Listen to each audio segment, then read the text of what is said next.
નમસ્કાર દર્શક મિત્રો, દૂરદર્શન સમાચારમાં હું માનુશ્રી પટેલ આપનું સ્વાગત કરું છું। દર્શક મિત્રો, આ ન્યૂઝ બુલેટિનમાં આજે આપણે આંતરરાષ્ટ્રીય, રાષ્ટ્રીય અને પ્રાદેશિક સમાચાર જોઈશું, જેમાં રાષ્ટ્રીય સમાચારમાં જોઈશું કે આવતીકાલે બિહારમાં પ્રથમ તબક્કાનું મતદાન છે, જેમાં ચૂંટણી પંચ દ્વારા તમામ પ્રક્રિયા પૂર્ણ કરી દેવામાં આવી છે। સાથે જ પ્રાદેશિક સમાચારમાં વાત કરીશું કે કમોસમી વરસાદથી ખેડૂતોને જે નુકસાન પહોંચ્યું છે તેના દ્વારા ટૂંક સમયમાં જ સરકાર તરફથી તેમને સહાયની પણ ચૂકવણી કરવામાં આવશે। સાથે બીજા અન્ય સમાચાર પણ જોઈશું, પરંતુ અત્યારે જોઈશું હેડલાઇન્સ।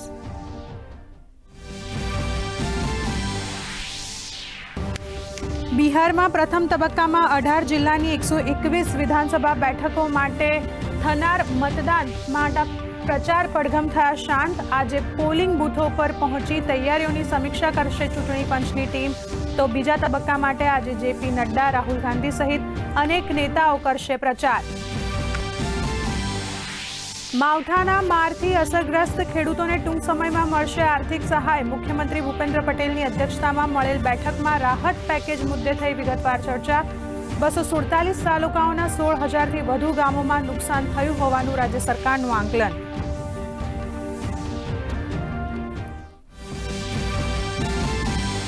રાજ્યમાં સસ્તા અનાજના દુકાનધારકોની હડતાલનો સુખદ અંત। કેબિનેટ મંત્રી અને રાજ્ય કક્ષાના મંત્રી સાથેની બેઠક બાદ કમિશન વધારા સહિતની માંગણી સ્વીકારાઈ। બાયોમેટ્રિકમાં જૂની પદ્ધતિથી 2 સભ્યોની સહીથી જથ્થો ઉતરવા મુદ્દે સધાઈ સહમતિ।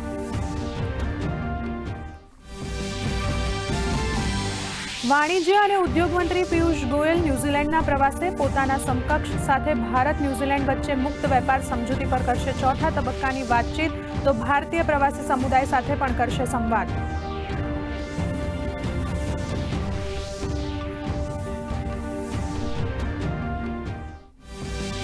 અમેરિકામાં લ્યુઇસવિલે એરપોર્ટ ઉપર કાર્ગો પ્લેન ટેકઓફ થતાં થયું ક્રેશ। દુર્ઘટનામાં 3ના મોત, 11 લોકો ઇજાગ્રસ્ત। એરસ્પેસ બંધ કરી નજીકના રહેવાસીઓને સ્થળાંતર કરવા આપ્યા આદેશ।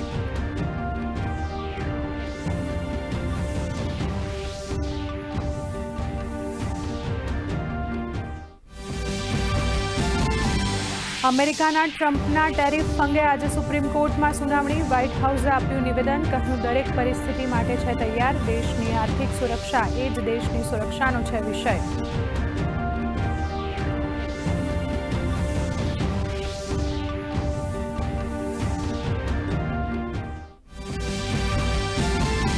હિમાચલ પ્રદેશ, ઉત્તરાખંડ અને જમ્મુ કાશ્મીર જેવા પહાડી રાજ્યોમાં બદલાયું હવામાન।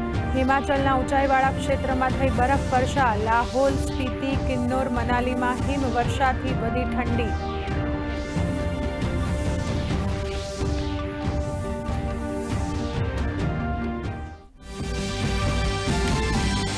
આજે ગુરુ નાનક જયંતિ અને કાર્તિકી પૂર્ણિમાના અવસર પર ઉમટ્યું શ્રદ્ધા સાગર। પ્રકાશ પર્વ પર ગુરુદ્વારામાં ભજન કીર્તન સાથે લંગરનું આયોજન। રાષ્ટ્રપતિ, પ્રધાનમંત્રીએ પાઠવી શુભેચ્છા। તો કાશીમાં ઉજવવામાં આવશે ધામધૂમથી દીપ દિવાળી।